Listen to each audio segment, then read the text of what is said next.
वाले हैं।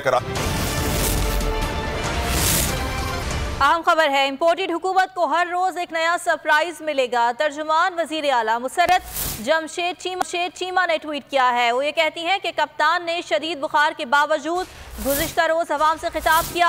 असम्बलियों की तहलील, इमरान खान के फैसले को दोनों वज़राए आला की हिमायत हासिल है, अब इनके साथ खड़ी है। इंशाअल्लाह हमारी जिद्दोजहद कामयाब होगी। कल पाकिस्तान के दर्जनों शहरों में अवाम ने अपना एहतजाज रिकॉर्ड कराया। आपको आगाह कर रहे हैं अहम ट्वीट के हवाले से। मुसर्रत जमशेद चीमा की जानिब से ट्वीट किया गया है, इंपोर्टेड हुकूमत को हर रोज एक नया सरप्राइज मिलेगा, उनका ये लिखना है। वो ये भी कहती हैं कि कप्तान ने शदीद बुखार के बावजूद गुज़िश्ता रोज अवाम से खिताब किया। असम्बलियों की तहलील, इमरान खान के फैसले को दोनों वज़राए आला की हिमायत हासिल है, कौम इनके साथ खड़ी है।